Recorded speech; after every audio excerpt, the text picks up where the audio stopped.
जैन दोस्तों, जैसे कि वीडियो में देख लिया होगा, इस वीडियो में हम लोग ने 3 टॉपिक को कवर करना है।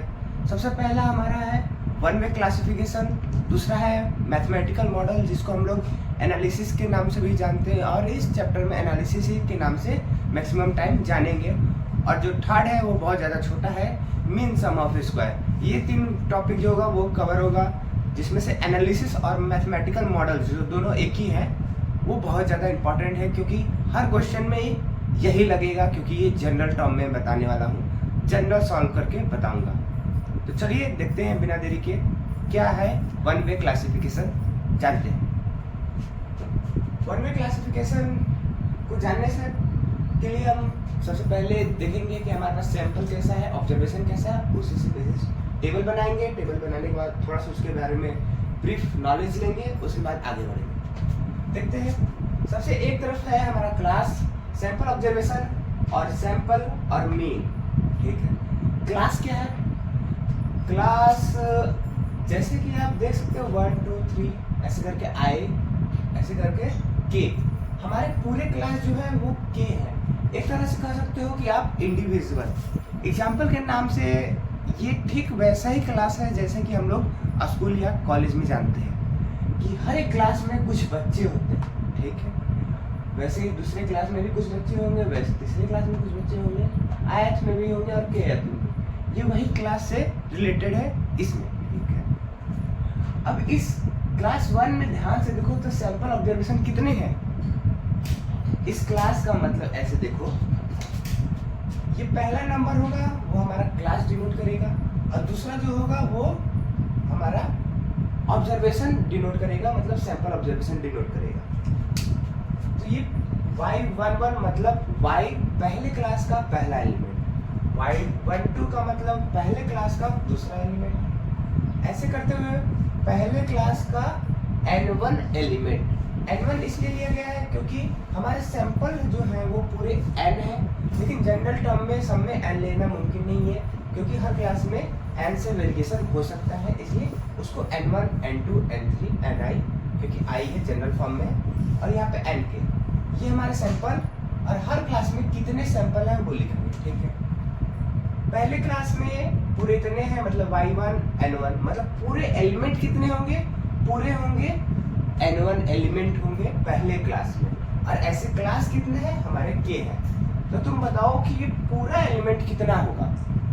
एक क्लास k है और हर में n1 है, मतलब जनरल में मान चलो कि n है, तो पूरे हमारे होंगे n मल्टीप्लाई k। ये हमारे पूरे एलिमेंट होंगे, क्योंकि हर क्लास में n एलिमेंट होता है और जो क्लास है वो k है। ठीक है, सैंपल के नाम पे देखो, ये सैंपल ऑब्जर्वेशन था, मतलब ढेर सारे, उसमें से हमको सैंपल लेना है, मतलब उसका टोटल करके लेकर आना है। तो T1 मतलब टोटल ऑफ फर्स्ट क्लास, इसको हम लोग डिनोट करेंगे कैसे? y1 डॉट से। कैसे से? y1 डॉट कुछ नहीं है, यही है total of a first class, और उसका मीन ले लेंगे तो क्या होगा? इसी चीज के ऊपर बस बार लग जाएगा, इसके ऊपर बार लग जाएगा तो हो जाएगा, और ये जो है हमारा फुल मतलब पॉइंट है, क्या हो जाएगा? Mean y1 point. ठीक है, ठीक है, ऐसे सेकेंड क्लास के लिए, ऐसे ith क्लास के लिए, ith क्लास के लिए एक बार बता दूं क्योंकि ये जनरल टर्म है, yi1 मतलब ith क्लास का पहला एलिमेंट, ith क्लास का दूसरा एलिमेंट, ith क्लास का n1 element, ni element sorry. इसका सैंपल जो होगा वो हमारा होगा yi डॉट, जिसको हम लोग टोटल ऑफ ith क्लास कहेंगे। इसी को हम लोग अगर मीन निकालेंगे तो y बार ith डॉट होगा। ठीक है, ऐसे k के लिए ये हमारा सैंपल हो गया। वन वे क्लासिफिकेशन जनरल, अगर ब्रीफ में थोड़ा सा जानो कि वन वे क्लासिफिकेशन क्या होता है, ऐसा क्लासिफिकेशन, ऐसा ऑब्जर्वेशन जो कि पूरा अपने में ही होमोजीनियट हो, मतलब होमोजीनियस हो। ये होमोजीनियस जरूरी नहीं है कि ये पूरा 100% होगा, ये कहीं मुमकिन हो ही नहीं सकता, क्योंकि उसमें कुछ ना कुछ एरर हो, कुछ ना कुछ हेटेरोजीनियस बिल्कुल होगा ही। इसका मतलब कह सकते हो 99%, 99.99%, 100% नहीं होगा, लेकिन सॉल्व करते हैं या हम लोग पढ़ते हैं तो उसको 100% लेकर चलते हैं, क्योंकि हम लोग को सॉल्व करना है। अगर 100% नहीं लेंगे तो सॉल्व नहीं करना है। ठीक है, देखते हैं अब लाइन बाई लाइन है क्या ये। Let an observation yi j, जहाँ पर i1 to k J1 to Ni of the random variable y are grouped into the k class of the size n1 n2 and so on respectively है। मान चलो कि n observation है, कितने observation तुम्हारे पास है, इसी जो हमारा ये बना हुआ टेबल उसी को डिनोट कर रहा है, उसी के बारे में बता रहा है, ठीक है। n ऑब्जर्वेशन मेरे पास है जिसको हम लोग डिनोट कर रहे हैं yi j से। यहाँ पर दो वेरिएबल है क्योंकि हमारा क्लास अलग होगा और सैंपल अलग होगा, दो चीज अलग अलग है, तो दोनों को डिनोट करने के लिए दो सिंबल चाहिए, तो वही है yi और j। i जो होगा वो 1 से लेकर k तक होगा, इसका मतलब ये क्लास है। j जो होगा वो 1 से लेकर ni तक होगा, ni मतलब जनरल टर्म, मतलब ये हमारा सैंपल ऑब्जर्वेशन है, ठीक है। मतलब हमारा i जो होगा वो क्लास के बारे में डिनोट कर रहा होगा और j जो होगा वो हमारा सैंपल ऑब्जर्वेशन के बारे में डिनोट कर रहा होगा। कोई भी रैंडम वेरिएबल जिसका नाम हम y देते हैं, अगर उसको k क्लास में ग्रुप में रख दिया जाए और हर क्लास में n1 नंबर ऑफ ऑब्जर्वेशन हो, दूसरे वाले में n2 हो, ऐसे n3 हो, यही लिखा है, ऐसे करते हुए nk तक ऑब्जर्वेशन हो, ठीक है। तब उसका समेशन जो होगा, ये ni के जो समेशन होगी, पूरे को जब सम करेंगे ऐसे, तो ये पूरी वैल्यू जो होगी वो हमारी कैपिटल N देगी। जो हमारा i है, ये i, उसको 1 से लेकर पूरा k तक जब सम करेंगे इस चीज को, तब हमको देगा वो कैपिटल N। इसका मतलब जो हमारा पूरा ऑब्जर्वेशन है वो कितना है, कैपिटल N है, ठीक है। अब देखते हैं total variation in observation yi can be divided into. जो हमारा yi है, मतलब जो हमारा ऑब्जर्वेशन n है, उसमें जितने भी ऑब्जर्वेशन होंगे, जितने एलिमेंट होंगे, वो वेरी करेंगे ही आपस में। होमोजीनियस है, इसका मतलब एग्जैक्ट नहीं होंगे, उसके जैसे होते हैं। तो yi अगर ऑब्जर्वेशन है तो वो जरूर से बात है कि वो वेरिएशन होगा। तो वेरिएशन करने के लिए देखेंगे कितने वेरिएशन हो रहे हैं। तो यहाँ पर दो तरीके के वेरिएशन हो सकते हैं। पहला वेरिएशन हो सकता है कि हर क्लास के बीच में वेरिएशन हो सकता है, जैसे कि फर्स्ट क्लास और दूसरे क्लास के। ऐसे अप्रोक्स मान लो कि पहले क्लास में अच्छे बच्चे होंगे, दूसरे क्लास में ठीक ठाक, तीसरे में और कोई डिफरेंट बच्चे होंगे। तो हर क्लास में अलग अलग वेरिएशन होगा, ठीक है। IQ लेवल हाई होगा जैसे क्लास बढ़ता जाता है नॉर्मल स्कूल में, ठीक। वेरिएशन सेकंड है variation with in the class, और हर क्लास के अंदर जो हमारे सैंपल ऑब्जर्वेशन है वो भी तो अलग होंगे, क्योंकि सारे बच्चे एक जैसे तो हो नहीं सकते, इसीलिए क्लास के बीच में भी वेरिएशन होगा और क्लास के अंदर भी होगा वेरिएशन। ये हमारे दो पॉइंट है जो हमारे वेरिएशन डिनोट करता है, क्यों वेरिएशन आता है। आगे देखते हैं। Our objective is to examine whether there is a significant difference between the class mean in the view of inherent variability within the separation of classes। ये हम लोग जो वन वे क्लासिफिकेशन कर रहे हैं, इसका ऑब्जेक्टिव है क्या? इसका जो ऑब्जेक्टिव है कि हम लोग को बस देखना है कि उसका सिग्निफिकेंट डिफरेंट है कि नहीं, मतलब कुछ अंतर आता है कि नहीं। किसका किसका अंतर? पहला अंतर है कि क्लास मीन से लेकर और वो अलग अलग क्लासेस के लिए, अलग अलग क्लासेस में अलग अलग मीन होगा, तो उन मीन का डिफरेंस देखेंगे। अगर डिफरेंस कुछ नंबर होगा तो इसका मतलब वो सिग्निफिकेंट है और इसी को हम लोग को एग्जामिन करना है, मतलब पढ़ना है या सॉल्व करके लाना है। Let's consider the effect of k different food on the yield of the milk of n cows of some breed or and stocks। कहता है कि अगर आपके पास n काऊ है, कितने n काऊ है, और उसको k अलग अलग फूड देते हो, मतलब तुम्हारे पास n काऊ है, नंबर ऑफ काऊ n है, और उसको अलग अलग तुम फूड देते हो जिसका नाम हम k रखते हैं। जैसे कि तुम्हारे पास दो ठो काऊ है और दो काऊ को तुम अलग अलग खाना देते हो, जैसे कि कभी उसको फ्रूट देते हो, कभी वेजिटेबल देते हो, कभी उसको उसके खाने वाला मटेरियल देते हो, यही तीनों चीज़ इसको भी देते हो। तो जाहिर सी बात, दो काऊ अलग अलग ब्रीड की होंगी तो दोनों अमाउंट ऑफ मिल्क अलग अलग प्रोड्यूस करेंगी। उसी को यहाँ पर जो दो काऊ थी उसको हम लोग n से डिनोट कर दिए हैं, और जो हम लोग दो तीन जो ट्रीटमेंट कर रहे थे, मतलब उसको खाना दे रहे थे, वो हम k से डिनोट कर दिए हैं। तब divided into the k class of the size respectively. तब हम लोग क्या करेंगे, अगर n काऊ है और k डिफरेंट फूड उसको दिया जा रहा है, तब उसको हम लोग k क्लास में डिनोट k क्लास के साइज में अलग अलग कर देंगे, जिसमें हर एक क्लास में N1 होगा, दूसरे में N2 होगा, ऐसे करते हुए Nk तक एलिमेंट हो गया, मतलब उसमें फूड खिलाए जाएंगे। ये चीज ठीक ऐसे ही है कि क्लास समझो और हर क्लास में N1, N2, N3 उसका फूड समझो। ये हमारे काऊ है और उसको खाना देने का मतलब कितने टाइप का खाना दे रहे हैं वो यहाँ पर लिखा है, ठीक है, उसको ऐसे समझो। The source of variation are, और इसमें वेरिएशन कैसे होंगे, जाहिर सी बात है जब काऊ को हम लोग खाना देंगे तब वो वेरी करेंगे। और ये जो बात जान रहे हो कि काऊ को अलग अलग फूड दे रहे हो, इसी को हम लोग जनरल फॉर्म में ट्रीटमेंट करते हैं। पिछली वीडियो में सारा टर्मिनोलॉजी बता चुका हूँ, और वो इम्पोर्टेंट भी है 2-2 मार्क्स के लिए, छोटे क्वेश्चन के लिए। The source of variation are, variation करने के लिए क्या क्या सोर्स होगा, क्या क्या अंतर होगा। सबसे पहले जो फूड का इफेक्ट है या कह लो ट्रीटमेंट, जो फूड का इफेक्ट है या ट्रीटमेंट कर लो, वो हर काऊ पे डिफरेंट होगा। तो डिफरेंट होगा तो काऊ भी अपना मिल्क डिफरेंट प्रोड्यूस करेगी। जहाँ पर टीआई जो होगा वो 1 से लेकर के तक एलिमेंट क्लासेस होंगे, ठीक है। दूसरा है error produce by the variation caused by the can not be measure. कुछ ऐसे भी वेरिएशन होंगे जिसको हम लोग मेजर नहीं कर सकते और उसी का नाम हम लोग एरर दे देते हैं। जैसे कि काऊ के टर्म में देखा जाए तो काऊ बीमार हो सकती है, बीच में कभी भी हो सकती है, उसका कोई तो है नहीं, तो वो एरर के नाम पर आएगा। या हो सकता है कि जैसे काऊ का जो कॉल्फ होता है, मतलब बच्चा होता है, वो ज़्यादा दूध पी ले, कम अमाउंट में दूध दे, कुछ भी एरर आ सकता है। तो ये सेकंड वाला पार्ट जो है वो हमारा एरर होगा। ये 2 तरीके का सोर्स है जो कि हम लोग वेरिएशन ला सकता है। इसके आगे देखते हैं, अब देखते हैं मैथमेटिकल मॉडल और एनालिसिस। इस चीज को जो हम कर रहे हैं वो अभी एनालिसिस है, उसी को हम लोग मैथमेटिकल मॉडल के नाम से जानते हैं, क्योंकि ये जो टर्म ऊपर वाले 3 चीज दिख रहा है वो मैथमेटिकल मॉडल्स ही है, मतलब मॉडल्स ही है वो, इसलिए इसका नाम मैथमेटिकल मॉडल पड़ा है। जाहिर सी बात है अगर कोई चीज होगा तो उसमें डिफॉल्ट भी होगा, अगर डिफॉल्ट और वो चीज को मिला दोगे तो पूरा टोटल जो हमारी चीज होगी वो आ जाएगी। कुछ वैसे ही यहाँ पर लिखा है Yij equal to mu i plus error Ij, मतलब समेशन Ij, इसको सिग्मा भी बोलते हैं, सिग्मा Ij, ठीक है। अगर हम लोग म्यू आई वैसे रखेंगे और उसमें म्यू को प्लस और माइनस कर देंगे तो कोई डिफरेंट होगा या नहीं, डिफरेंट नहीं होगा। इसको हम लोग लिख सकते हैं प्लस, इसको वैसे के वैसे। और ये जो ब्रैकेट में लिखा है इसको हम लोग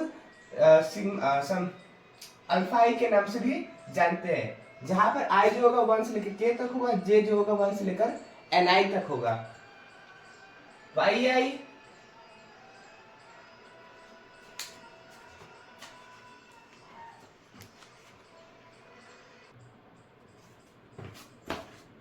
देखते हैं एनालिसिस, इसी को हम लोग एनालिसिस कहते हैं। इसका नाम हम लोग कभी कभार मैथमेटिकल मॉडल्स के नाम से भी जानते हैं, क्योंकि ये जो चीज लिखे हैं वो मॉडल है और इसी को हम लोग मैथमेटिकल सॉल्व करते हैं, इसलिए मैथमेटिकल मॉडल को नाम से जानते हैं। चलो देखते हैं क्या है। उससे पहले जान जाओ कि अगर कोई चीज है तो उसमें डिफॉल्ट भी होगा, मतलब उसमें थोड़ा सा गलतियां होंगी। तो दोनों सब एक चीज जो समान है उसको और उसमें से जो गलती है निकले उसको जब दोनों को प्लस करोगे तो वो पूरा होल जो हमारा जो समान था वो आ जाएगा। कुछ वैसे ही यहाँ पर भी है y i j equal to mu i plus sigma I j equal to, इसको हम लोग वैसे रख देते हैं, जो म्यू आई है वो वैसे को वैसे रखा गया है, साथ में म्यू प्लस और माइनस कर सकते हैं क्योंकि इसको कैंसिल करेंगे वापस वही ऊपर वाला इक्वेशन आ जाएगा। और सिग्मा आई जे वैसे करा, जो ये ब्रैकेट में म्यू आई माइनस म्यू लिखा है उसको हम लोग अल्फा आई के नाम से भी जानते हैं, जहां पर आई जो होगा 1 से लेकर के तक होगा, जे जो होगा वो 1 से लेकर एन आई तक होगा। और यहाँ पर जो वाई आई जे लिखा है ये भी स्मॉल ही होगा, उसमें कोई दिक्कत नहीं है। वाई आई जे हुआ उसको हम लोग कहते हैं ईल्ड फ्रॉम जेथ काउ फीड आयत फूड, मतलब जो हमारे जेथ काउ है, जितनी सारी काउ है उसको हम जे नंबर दे दिए हैं और उसको हम लोग आयत फूड खिला रहे हैं। मतलब जैसे कि एग्जाम्पल में बताया था 2 काउ है और 3 चीज हम लोग खिला रहे हैं, तो वैसे ही जे काउ है उसको हम लोग आई चीज खिला रहे हैं, मतलब आई डिफरेंट चीजें खिला रहे हैं। म्यू जो है जनरल मीन इफेक्ट है, मतलब म्यू को हम लोग मीन से भी नाम से जानते हैं, जिसका फॉर्मूला हम लोग जानते हैं। मीन का क्या होता है, समेशन i1 गोज टू के एन आई म्यू आई अपॉन स्मॉल कैपिटल एन, ये म्यू का फॉर्मूला है, ये हम लोग पहले से जानते हैं। सॉरी, वेयर जहां पर ये म्यू आई जो है यहाँ पर लिखे थे म्यू आई, वो क्या है, फिक्स इफेक्ट है ड्यू टू आयत फूड, ये फिक्स इफेक्ट है। जैसे कि म्यू का क्या था, मीन इफेक्ट, वैसे म्यू आई का होगा फिक्स इफेक्ट, लेकिन आयत, जो आई लिखा है आयत फुट की वजह से, वही अल्फा आई जो होगा इफेक्ट ऑफ आयत फुट होगा, कि उसके ऊपर क्या इफेक्ट पड़ा। ठीक है, mu i alpha i equal to mu i minus mu, ये फॉर्मूला होता है, क्योंकि हम लोग मालूम है कि म्यू आई माइनस म्यू जो होगा वही हमारा अल्फा आई होगा, तो उसको हम लोग अलग इक्वेशन में लिख दिए। ठीक है, द आयत फूड, अगर कोई भी आयत फूड है वो बढ़ेगा या कम होगा, तब हमारी यील्ड क्या होगी, उस पे मतलब जो हमारे यील्ड है, मतलब प्रोडक्शन है जो आएगा, मिल्क आएगा, उस पे क्या होगा, by an amount alpha i we have, तब एक अमाउंट निकलेगा जिसका नाम अल्फा आई बोल सकते हैं, कि बढ़ेगा या घटेगा, जिसको हम लोग लिख सकते हैं समेशन एन आई अल्फा आई, जिसको हम लोग अल्फा आई को हम लोग लिख सकते हैं म्यू आई माइनस म्यू, यहाँ सर ये यहां से भी कर सकते हो। ठीक है, लिख दो फ्रॉम इक्वेशन 3। जब इसको हम लोग ब्रैकेट ओपन करेंगे तो ये इधर मल्टीप्लाई होगा, इधर भी मल्टीप्लाई होगा, तो एन आई म्यू आई आएगा और एन आई म्यू आएगा। हम लोग को मालूम है कि जो समेशन आई एन आई जो होता है वो म्यू आई जो होता है वो उसको हम लोग कैपिटल एन के नाम से भी जानते हैं, और ये जो हमारा इफेक्ट होगा वो जनरल जो होगा, अगर ये आई खत्म हो गया, समेशन यूज करके आई खत्म कर दिए, तो ये जो म्यू आई है वो जनरल इफेक्ट बन जाएगा, मतलब हमारा फिक्स इफेक्ट, ये वाला इफेक्ट बन जाएगा फिक्स इफेक्ट ड्यू टू आयत फूड जो था वो अब कन्वर्ट हो जाएगा हमारा नॉर्मल वाला जनरल मीन इफेक्ट में, तो उसको एन म्यू कर देंगे, और इसको भी हम लोग इस वाले टर्म को जानते हैं कि ये एन हो जाएगा, म्यू बाहर निकल जाएगा तो एन म्यू हो जाएगा। कुछ ये वाला कुछ ऐसे हुआ है, जब म्यू बाहर निकल जाएगा क्योंकि वो कांस्टेंट है, क्योंकि उसमें आई लगा ही नहीं है, और इसका नाम हम लोग जानते हैं कि ये जब समेशन करेंगे तो ये कैपिटल एन बन जाएगा, तो म्यू कैपिटल एन, जो कि दोनों का हम लोग मल्टीप्लाई कर माइनस करेंगे तो समेशन जो आंसर आएगा वो 0 आएगा। इस वाले इक्वेशन को ध्यान रखना, क्योंकि अभी आगे यूज होगा, ये जो 3-4 इक्वेशन है उसमें से कुछ इक्वेशन जो है आगे यूज होगा, देखते हैं आगे क्या है।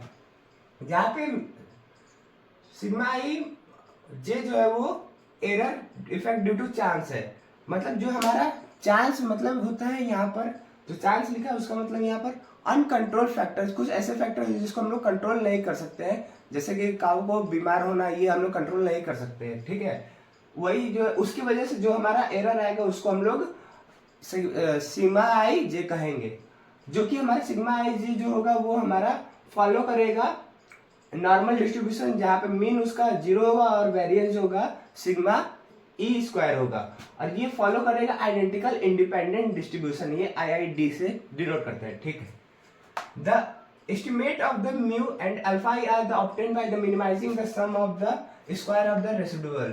जब हम लोग को क्या चाहिए, हम लोग को चाहिए कि ये म्यू और अल्फा आई निकल जाए, उसकी वैल्यू मालूम चल जाए, तो हम लोग आगे इसमें आने वाले इक्वेशन में यहाँ पर जो हमारा मॉडल्स बना है, ये वाला इक्वेशन, पहला वाला इक्वेशन, इसी में हम लोग को क्या चाहिए, अगर म्यू की वैल्यू चल गई और अल्फा आई की वैल्यू मालूम चल जाएगी तो इसमें हम लोग पुट कर सकते हैं, लेकिन ये जो एरर होगा तो वो तो एरर ही होगा, वो तो उसको भी निकालना ही पड़ेगा। तो देखते हैं म्यू और अल्फा आई मेन जो है कैसे निकलेगा। इसके लिए हम लोग को फॉर्मूला है, हम लोग को जानना है, रटना ही कर लो, याद करना है। Sum of the square of reducible, उसको कुछ ऐसे लिखते हैं, ऐसे डिनोट करते हैं, summation I goes 1 to K summation I J 1 to N I sigma I J का स्क्वायर, इसको लिखते हैं। हमको मालूम है कि सिग्मा आई जे की वैल्यू यहाँ से निकाल सकते हैं, कहाँ से, यहाँ से वाई आई जे, ये उधर चले जाएगा, ये भी उधर चले जाएगा, तो माइनस में आ जाएगा, Y i J minus mu minus alpha I, square लगाया तो स्क्वायर लग जाएगा। ठीक है, यहाँ से वैल्यू निकली है, फ्रॉम इक्वेशन का दो 1 से दोनों तरफ डिफरेंशियल करो। यह असलियत में क्या कर रही है, अभी हम लोग एस्टिमेट कर रहे हैं। एस्टिमेट में क्या होता है कि हम लोग जिसकी वैल्यू चाहिए होता है उसको उसके टर्म पे, उसके बेसिस पर हम लोग उसको एस्टिमेट करते हैं। एस्टिमेट करने के लिए क्या होता है प्रोसेस ये है कि पहले उसको आप एस्टिमेट करने के लिए उसके रिस्पेक्ट में पार्शियल डिफरेंशिएट करो, फिर उसको 0 के इक्वल कर दो तो वह वैल्यू दे देता है। तो इसके रिस्पेक्ट में डिफरेंशिएट कर रही है, ये हमारी वैल्यू आ गई। ठीक है, ये हमारी एस है, दोनों तरफ हमको पहले चाहिए म्यू, देख लेते हैं, फिर उसके बाद अल्फा निकल जाएगा। म्यू को तो म्यू के रिस्पेक्ट में डिफरेंशिएट पार्शियल डिफरेंशिएट के दोनों साइड करेंगे। ठीक है, वैसे को ऐसे लिखा है। इसको डिफ्रेंशिएट करेंगे तो जो पावर आएगा वो आ जाएगा, ये वैसे ही। और जो इसका टर्म होगा म्यू जो है उसको डिफ्रेंशिएट करेंगे, माइनस लिखा है तो माइनस म्यू का 1 ये आया। उसको जब डिफ्रेंशिएट कर दिया तो उसकी वैल्यू जो होगी वो 0 के इक्वल में पुट करेंगे। तो ये जो वैल्यू है होगी उसको हम लोग 0 के इक्वल पुट किए। 2 और -1 उस साइड जाएगा तो वो बन जाएगा 0, तो बचेगा समेसन, डबल समेसन, जो ब्रैकेट की वैल्यू लिखी है वही यहाँ पर लिखा है, ठीक है। समेसन ब्रैकेट के अंदर एस्टिमेट मतलब मल्टीप्लाई कर देंगे तो जाएगा तीनों के साथ, ठीक है। तीनों के साथ मल्टीप्लाई हुआ। यहाँ पे समेसन जो है हर जगह आप समझिएगा यही समेसन है। ये जो समेसन लिखा है I से 1 to k, J से 1 to ni, उसी को समझिएगा, हर जगह वही लिखा है कि बार बार लिखना अच्छा नहीं लगता, ठीक है। लिख दिए। ये मालूम है हमको क्या होता है, एन म्यू होता है। कैसे एन म्यू होता है, इसको बाहर निकाल के लाओ, देखो ये 1 J से लेकर 1 और ये k तक n तक ni। जब ये समेसन लगाएंगे तो क्या होगा, यहाँ पे कोई जनरल टर्म नहीं है तो म्यू जो होगा वो इस साइड आ जाएगा, मतलब बाहर आ जाएगा नेक्स्ट स्टेप में। और इसकी वैल्यू समेसन फ्रॉम y तो k आएगा और समेसन फ्रॉम j से लेकर n तो ये आएगा। जब हम लोग पीछे टेबल बनाए थे तो कैसा था, इसी का जो मल्टीप्लाई करने पर हमारे कैपिटल वैल्यू आ रही थी, मतलब पूरा ऑब्जर्वेशन हम लोग लेट किए थे। तो ये म्यू इधर चल रहा है, म्यू आई, इससे वैल्यू आ गया एन म्यू आ गया। और हम लोग को मालूम है कि अल्फा आई का वैल्यू जो होता है वो 0 होता है। ये 0 कैसे हुआ, ये यहां से हुआ, ये वाला जो वैल्यू है इक्वेशन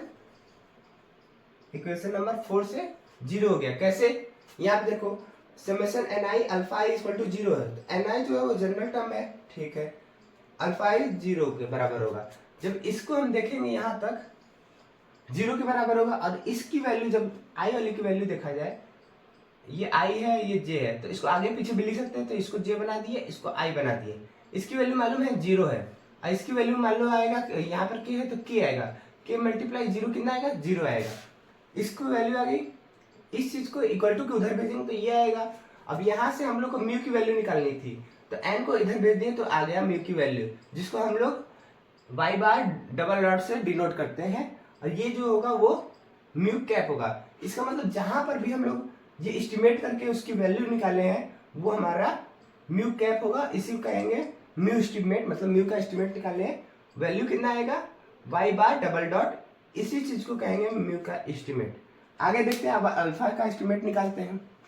जैसे कि म्यू का एस्टिमेट निकालनी है, अब अल्फा आई का भी एस्टिमेट हमको निकालना होगा। तो देखिए क्या करना, टू एस्टिमेट अल्फा आई, तो हम लोग जो इक्वेशन बनाए थे उसको अल्फा आई के रिस्पेक्ट में डिफरेंशिएट करेंगे, तो 2 आगे आ गया summation j Y i J minus mu minus alpha आई और -1, क्योंकि हम लोग को अल्फा आई के रिस्पेक्ट में करना था, माइनस इसका रह जाएगा और अल्फा 1 हो जाएगा, ठीक है। फिर क्या करते थे, ds अल्फा 1 को अल्फा आई इक्वल टू 0 की वैल्यू को पुट करेंगे, तो 0 पुट किए तो -1 भी उधर गया और 2 भी उधर चला गया, तो बचा इतना टर्म जो कि यहाँ पर लिखा हुआ है, ठीक। अब क्या किए कि जो म्यू है वो समेसन जो है वो तीनों में मल्टीप्लाई हो गया, तीनों मल्टीप्लाई हुआ। उसके बाद जो हमारा अल्फा आई के साथ था वो उस साइड जाएगा। अब मालूम है कि हम लोग को एस्टिमेट निकालना है अल्फा आई को, तो वो अल्फा आई कैप बन जाएगा।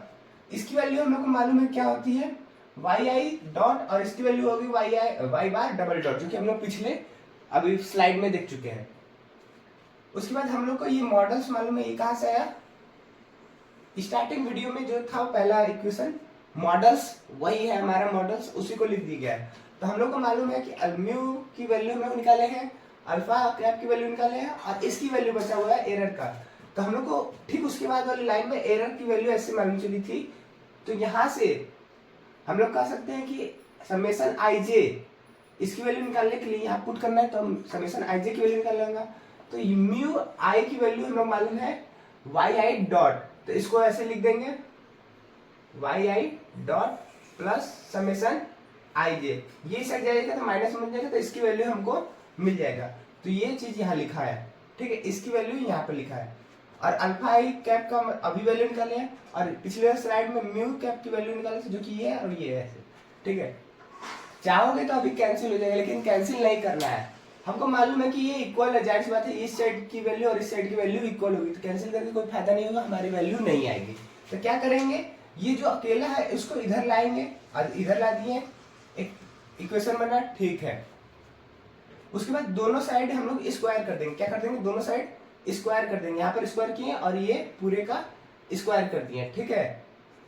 स्क्वायर करने के बाद दोनों साइड समेशन ले लेंगे। समेशन इसलिए लेंगे क्योंकि यहाँ पर आई जे है वो वेरिएबल कर रहा है, तो समेशन लेना पड़ेगा, इसलिए दोनों साइड समेशन ले लिए। ये समेशन ऐसे रहा। इसको क्या करेंगे कि इसका स्क्वायर तोड़ेंगे। ये एक टर्म है, ये एक टर्म है, तो इसका a प्लस बी का होल स्क्वायर का फॉर्मूला लगाएंगे तो उसकी वैल्यू से तोड़ेंगे। ये पहला टर्म का स्क्वायर, दूसरा टर्म का स्क्वायर प्लस 2a पहला टर्म और दूसरा टर्म। समेशन लगा था तो समेशन सब में जाएगा, इसमें भी समेशन आया, इसमें भी समेशन आया, इसमें भी डबल समेशन, मतलब दोनों समेशन है। यहाँ पर हम लोग वो वाला समेशन यूज करेंगे जहां पर आई वाला होगा, और यहाँ पर यूज करेंगे हम लोग जे वाला। अगर ऐसे समेशन कोई चीज में लिखा है तो इसकी हम मान चलो कि ये आई लिखा है, इधर आई है और इधर जे है, तो हम क्या कर सकते हैं, इसको ऐसे भी लिख सकते हैं, उसमें कोई दिक्कत नहीं होना चाहिए। और इसका सॉल्व कर लेंगे और ये वैल्यू जैसे आएगी के तक होगा तो के मल्टीप्लाई जो वैल्यू मान लो म्यू आ रहा है तो म्यू चला जाएगा, ठीक है। ठीक वैसे ही हम लोग को मालूम है कि ये वाली वैल्यू जो होगी वो हो जाएगी 0। क्यों 0 हो जाएगी, क्योंकि हम लोग मालूम है sum of deviation from the mean. क्या चीज, sum of deviation from mean is always 0। वो 0 के बराबर होता है। ये हम लोग प्रॉपर्टी में पढ़े, मीन की प्रॉपर्टी में पढ़े थे, फर्स्ट सेमेस्टर में याद करें या थर्ड सेमेस्टर में भी हम लोग ये वाला प्रॉपर्टी पढ़े थे। ये जो वैल्यू आई उसको हम लोग TSS से डिनोट करते हैं, और ये जो वैल्यू आई उसको हम लोग SST से डिनोट करते हैं, और इसको हम लोग SSE से डिनोट करते हैं। TSS की वैल्यू मतलब क्या है, ये चीज total sum of square. TSS small t की value sum of the square due to treatment है, और SSE की वैल्यू जो है sum of square due to error है। ये हमारा जनरल टर्म हो गया, ठीक है। हम लोग शॉर्ट फॉर्म में लिख सकते हैं S2 S स्क्वायर ST का स्क्वायर STR का स्क्वायर प्लस SC का स्क्वायर। ये जो होगा वो टोटल होगा, वो ट्रीटमेंट है, और ये हमारा एरर है। डिग्री ऑफ फ्रीडम जो होगा इसके लिए क्या होता है n-1। अब डिग्री ऑफ फ्रीडम क्या होता है, डिग्री ऑफ फ्रीडम जनरल में जानो कि जितना भी तुमको कंडीशन लगाया जाएगा उतना ही डिग्री ऑफ फ्रीडम तुम्हारा कम होगा। जैसे कि इस समय हो तो तुम अपने घर में बताना पड़ता है कि हाँ यहाँ गए हैं, क्लास चल रहा है, कितना टाइम है, फिर टाइम पर आना पड़ता है। लेकिन कुछ समय होगा कि ऐसा होगा कि आपको नौकरी लग जाएगा, फिर उतना कोई पूछेगा नहीं कि कितना टाइम होगा, क्यों नहीं आया, ऐसा कुछ। तो डिग्री ऑफ फ्रीडम जितना आपका कंडीशन लगेगा उतना ही वो कम होते जाता है। तो यहाँ डिग्री ऑफ फ्रीडम क्या है n-1, जिसको हम लोग कुछ ऐसे लिख सकते हैं। n-1 यहाँ पे दिख रहा है, तो k प्लस कर दो और k माइनस कर दो, कोई इफेक्ट नहीं पड़ेगा। ये जो वैल्यू है वही हमारा ये होगी, और ये होगा, मतलब ट्रीटमेंट के लिए ये हमारा डिग्री ऑफ फ्रीडम होगा, और एरर के लिए ये हम लोग का डिग्री ऑफ फ्रीडम होगा। तो डिग्री ऑफ फ्रीडम TSS मतलब टोटल, इसके लिए टोटल सम ऑफ स्क्वायर क्या होता है n-1, जो कि हम लोग का वैल्यू 1 कम होता है। पूरा हमारा था n, उसमें से 1 कंडीशन लग गया, इसलिए डिग्री ऑफ फ्रीडम 1 कम हो गया। Compute from n quantity of the form summation double summation yi माइनस yi 1 degree of freedom lost due to the linear contract. Linear contract की वजह से एक हमारा डिग्री ऑफ फ्रीडम इसमें से कम हो जाता है। ये जो है हम लोग का पूरा टोटल क्वांटिटी n था इसका, अब उससे 1 कम हो गया है, तब इसकी वैल्यू जो होगी वो 0 के बराबर हो जाएगी, ठीक है। डिग्री ऑफ फ्रीडम SST मतलब सम ऑफ स्क्वायर ट्रीटमेंट की वैल्यू होगी k-1।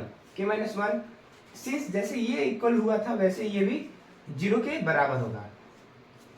Degree of freedom of sum of square of error n-k, ये वैल्यू आएगी based on n quantity which is the subject k linear contract. k linear contract की वजह से हमारी degree of freedom k कम हुई। जैसे इसमें 1 कम हुआ था क्योंकि एक लीनियर कंट्रैक्ट था, वैसे ही यहाँ पर k लीनियर कंट्रैक्ट है, इसलिए हम लोग को k माइनस करना पड़ा, क्योंकि हम लोग फार्मूला बनाए हैं तो उसको डिफाइन करना पड़ेगा। उसकी वैल्यू सेम जैसे इसको लिखा गया है, सेम वैसे इसको भी लिखा गया है, वैसे ही सेम इसको लिखा जाएगा। और 1 की आई की वैल्यू जो होगी यहाँ पर 1 से लेकर k तक होगी, और j की वैल्यू जो होगी वहां पर 1 से लेकर डॉटेड n तक होगी, ni तक। Degree of freedom for various sum of square are always additive. जितना भी डिग्री ऑफ फ्रीडम आएगा किसके लिए, सम ऑफ स्क्वायर के लिए, जो कि यहाँ पे लिखा है देखो, sum of square sum of square sum square, वो हमेशा एडिटिव होगा। इसके लिए ये टोटल है, ये लाने के लिए हमें क्या करना पड़ेगा, इन दोनों का डिग्री सम करना पड़ेगा। इसी चीज को यहाँ पे लिखा गया है, डिग्री ऑफ फ्रीडम कितना भी वेरियस ऑफ स्क्वायर होगा वो हमेशा एडिटिव होता है। अब इसके बाद जो है हमारा mean of sum of square देखते हैं। तो मीन सम ऑफ स्क्वायर बहुत आसान है, जैसे कि हम लोग डिग्री ऑफ फ्रीडम निकाले थे किसके लिए, sum of the square of treatment.